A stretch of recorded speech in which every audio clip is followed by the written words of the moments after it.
Olá pessoal, nesse vídeo vamos ser um pouquinho mais práticos e já demonstrar algumas brincadeirinhas dentro da aplicação, tá? No vídeo passado, então até como recapitulação, de uma maneira bem rápida, né? A gente criou um novo aplicativo, a gente colocou o nome de vendas, abrimos esse aplicativo e quando a gente chegou nessa telinha, eu posso pegar aqui na pastinha, arrastar, soltar, só observo, né? Se aqui os campos estão ok, o nome deles, data, loja, os campos estão embutidos. Então próximo e tá tudo certo, vida que segue. E daqui a gente parte esse vídeo de agora, tá? Qual é a brincadeira que eu quero fazer aqui? A brincadeira é de criar alguns objetos com essas informações, né? Então só lembrando, vocês podem sempre manter esse modelo de dados aberto aqui, ó, para saberem os campos que estão disponíveis, as tabelas e tudo mais. Eu gosto de trabalhar com uma aba adicional aberta, assim, para brincar com eles e o que tem de informação, tá? E vocês vão aqui em cima no canto superior, em editar pasta, para que esse menu da esquerda apareça, tá? Um detalhezinho que às vezes pode passar despercebido, tá? Talvez esses caras, por mais que vocês estejam com edição ativa, eles não apareçam. Mas possivelmente é porque essas opções aqui no canto superior esquerdo, que é os ativos, possivelmente eles estão desabilitados ou vocês clicaram por engano para esconder. Porque há algumas situações em que a gente precisa um pouco mais de espaço na tela e a gente não quer botar novos objetos e campos, o que a gente quer é fazer algo ali no gráfico, então a gente clica aqui para esconder. Também do lado direito, em propriedades de objetos, tá? Então essas são as opçõezinhas que vocês podem abrir e fechar na medida do necessário, né? Então vamos lá, a gente tem desconto, documento, loja, produto, quantidade. Existem duas formas basicamente de vocês criarem um gráfico aqui. Na verdade três, né? A primeira é a partir daquele gerador de ideias automatizado, né? Mas vocês podem, por exemplo, pegar aqui, ó, a quantidade e jogar ela direto para lá, como se fosse um campo mesmo. O clique, ele vai tentar, de uma maneira inteligente, né, pensar assim, cara, esse campo tem a ver com o quê? Nesse caso ele identificou que é numérico e existe um padrão que são sempre números, então ele está sugerindo somar a quantidade e já me coloca aqui a quantidade máxima que a gente tem, né, no sentido da soma, né? Então a gente tem 72.770 e algumas coisas, né? Isso aqui é um gráfico de um objeto de cartão, aí ele fica resumido, assim, os intervalos aqui das casas decimais, por exemplo, é algo que por padrão não aparece. Não que a gente não queira, né? Se eu vim aqui do lado das propriedades em formato numérico, eu posso forçar para número, esse cartão aí teria as casas decimais, tá? Por padrão ele estava automático. Assim com qualquer outra situação, ó, posso jogar o valor de custo, ele vai, opa, é um número, vou somar também. Agora se eu pegar, por exemplo, loja, jogar aqui e soltar, ele, opa, me parece ser algo, né, dimensional, um aberto, porque o conteúdo é um texto. Então ele vai colocar numa tabelinha com várias opções aqui de conteúdo para a gente brincar, ó, que daí a gente já pode utilizar inclusive como filtros que eu vou estar mostrando para vocês, tá? Essa não é uma forma assim mais recomendada, digamos assim, porque o ideal não é fazer com que ele faça esse tipo de sugestão, né? Vocês vão observar que existem, quando vocês criam um objeto, né, diferente, existe uma opçãozinha aqui em cima, ó, que está em roxinho, ó, sugestão de gráfico ativa, que é quando ele começa a tentar bolar alguma coisa pra gente. Isso aqui não que vai trazer limitações de alguma coisa, mas em nível corporativo ou nível de desenvolvimento, é natural que a gente queira que quem está fazendo domine a situação, né? Então para situações de usuário talvez final, só para visualizar, brincar um pouquinho, talvez a sugestão faça sentido, mas talvez, né, no caso mais do dia a dia, não. Aí como vocês podem fazer? Vocês podem vir aqui também no painel da esquerda, no botão de gráficos e brincar como, por exemplo, o gráfico de barras, ó. Posso clicar no gráfico de barras, arrastar e soltar, e ele está agora aguardando uma dimensão e uma medida. Aqui também tem duas formas de a gente inserir dados, tá? Eu poderia vir aqui em campos, clicar em alguma coisa, por exemplo, categoria, arrastar e soltar, aí eu já posso, né, adicionar como categoria, ele me dá essa opção, ó. Isso é uma forma, tá? Ou, deixa eu tirar aqui, ou clicar no próprio botãozinho, né? Posso clicar nele, até procurar por aqui, ou talvez digitar, né? Tem a ver com categoria, ó. Então, o que for mais interessante para vocês. E na medida, então, da mesma forma, tá? As medidas têm a característica de precisar de algum fator de agregação, né? Se a gente colocar somente a quantidade, vai aparecer um monte de quantidade. A gente quer somar a quantidade e possivelmente abrir essa quantidade por algo, né? Dimensionalmente falando. A gente quer saber a quantidade que vendeu por loja, a quantidade que vendeu por produto, situações assim. Então, geralmente vai ter algo a agregar. No caso, esse caso aqui seria a soma. Eu posso clicar em incluir medida. Posso vir para baixo até achar aqui quantidade, ó, ou se eu soubesse o nome, né, QT, ó, já iria me dar um atalho. Eu clico nesse campo, mas naturalmente vocês vão ver que tem uma setinha, ó. Então quando eu clicar, ele já me sugere algumas expressões, né, de agregações simples. Eu posso botar no sum, então automaticamente ele já soma por essa abertura que a gente estipulou. E algo também que normalmente o clique faz é, por padrão, ele ordenar por ordem alfabética. Talvez a gente não queira isso, a gente quer ordenar pela quantidade, pelo que mais vendeu, né? A gente visualmente aqui já identificou que, caramba, bikes vendeu bem mais do que acessórios, e eu quero que bikes fique primeiro, eu quero que faça algo decrescente, como se fosse um ranking, né? Essas situações é bem simples fazer. Eu posso vir aqui do lado direito, em classificação, e aqui vocês vão ver que a categoria está na frente, né? Eu posso clicar aqui no sum quantidade, segurar, arrastar para cima e soltar. Agora ele está por ordem de quantidade. Se eu quiser do menor para o maior, também é simples, né? A gente tem esse critério primeiro, que é sobre a quantidade, só que eu não quero do maior para o menor. Então eu posso clicar nesse botãozinho. Ao invés da classificação ser automática, eu desligo ela. E aqui, ao invés de decrescente, eu clico e boto crescente, ó. Aí a gente inverte a ordem para lá. No caso da categoria, eu vou jogar a categoria aqui para cima e soltar. Ela está por ordem alfabética, ó, tá automático, vou desligar. Esse numericamente não vai fazer sentido porque não tem propriedade de número, então independente do que colocar aqui não faz sentido. Mas esse alfabeticamente também poderia ser decrescente, ó. Além desses tipos de ordem, padrões de numérico, alfabético, também é possível a gente colocar uma expressão. Então a gente pode ordenar, por exemplo, a quantidade de vendas, mas baseado no valor de vendas ou qualquer outra coisa. Dá para personalizar pra caramba, tá? Isso só para explicar para vocês que essa opção existe, tá? Existem algumas situações também de objetos, né? Digamos que, caramba, não era para ser um gráfico de barras, eu arrastei sem querer.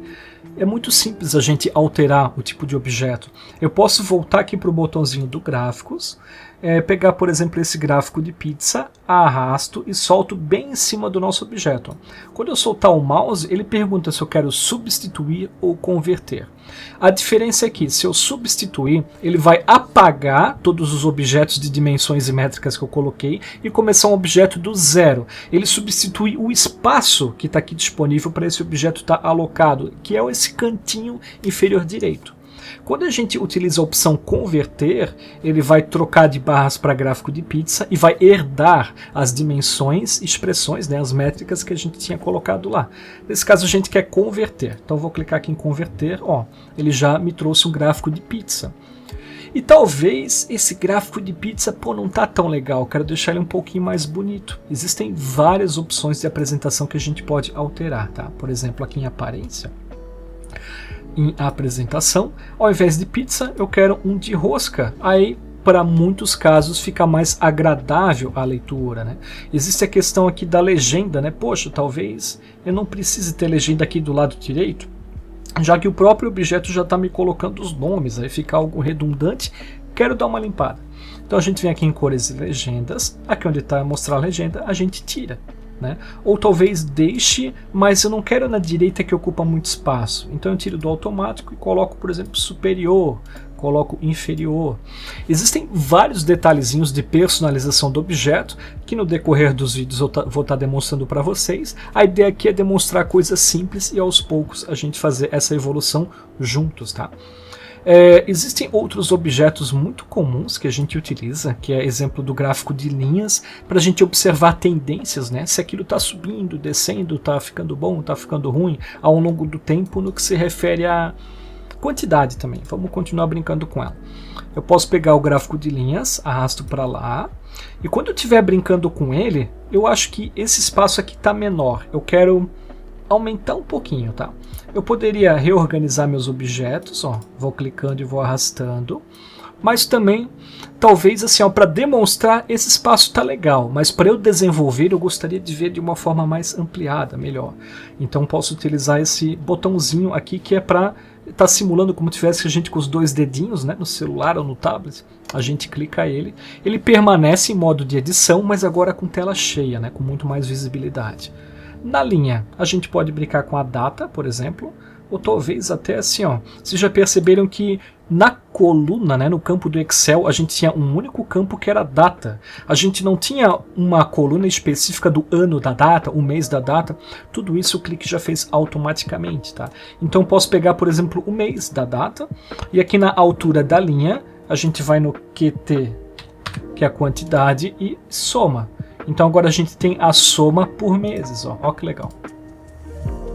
Esse gráfico de linhas também dá para personalizar bastante coisa, a espessura da linha, a coloração, o fato de ter essa linha de fundo e tudo mais, tá? Existem opções muito legais e vai ter um vídeo que eu vou explicar sobre boas práticas de visualização adiante para vocês.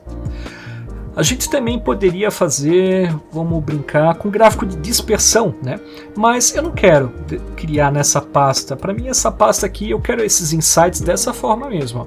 Eu quero a soma da quantidade, do custo, da linha. Tá feio pra caramba, mas a gente vai se preocupar em deixar isso mais bonito também mais pra frente, né? Mas deixa essa telinha aí. Esse é o meu rascunho. Eu não quero mexer, quero fazer uma outra tela. Para vocês fazerem uma outra tela, vocês podem vir aqui em cima no menuzinho pastas e clicar nesse quadradinho criar nova pasta. Aqui vocês podem inclusive dar o nome dela, tá? A gente vai colocar que é Dashboard 02, né? Vou pressionar Enter, já tem um nome. E para ficar bem legal, a gente também pode renomear aquela pasta que tinha antes, né? Então a gente pode clicar nela, aqui no I, eu vou clicar nesse lápis e vou alterar para Dashboard 01. Agora a gente tem o 2 e o 1, joia? Vou clicar nesse 2 aqui, então uma pasta em branco, vazia, e se por acaso eu cliquei por engano ou quero retornar a outra, também tem duas formas bem simples de fazer. Eu posso vir aqui nessa setinha do lado de pasta, aí eu vou avançando para a esquerda ou para a direita, ou puramente clicar nela e ir direto na pasta que a gente quer. Porque talvez tenha 30 pastas lá na frente, então ficar clicando é muito demorado, posso chegar e direto matar a nossa charadinha, né?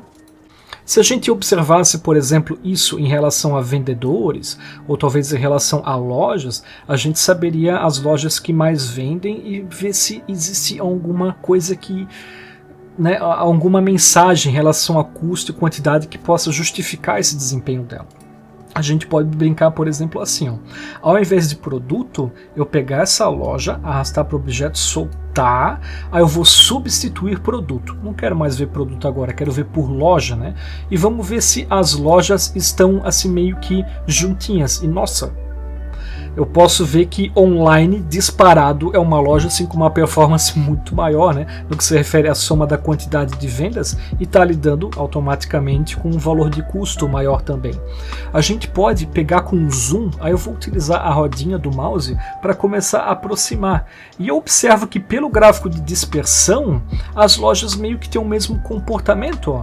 Claro que tem lojas que vão vendendo a maior quantidade, né, mas estão dentro, digamos, sempre do mesmo custo, ó. Por mais quantidades que elas tenham vendidos, o valor de custo, a soma, ela fica por ali.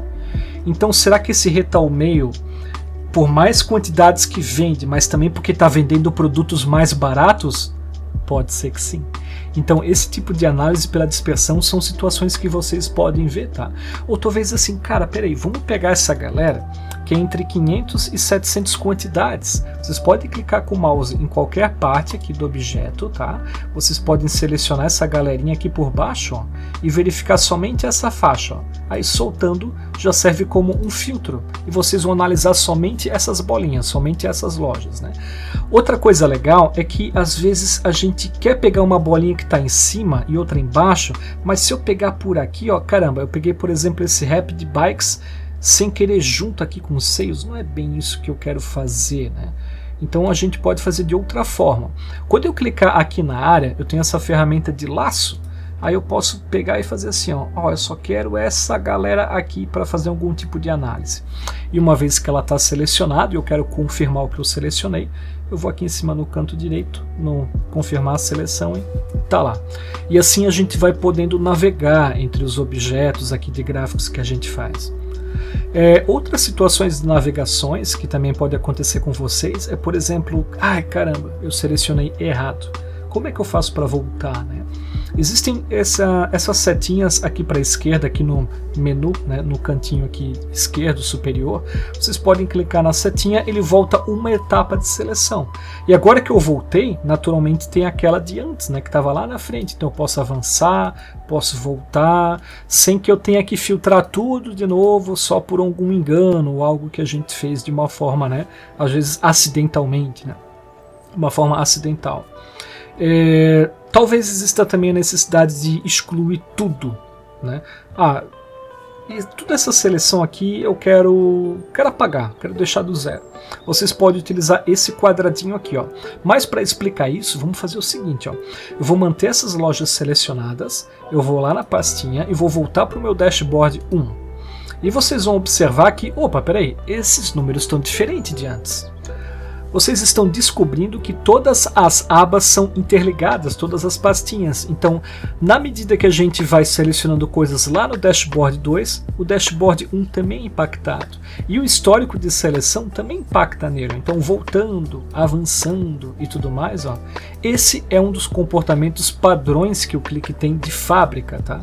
Outras ferramentas vocês têm que colocar que o filtro faz parte de todo o documento, ou faz parte de páginas específicas, né?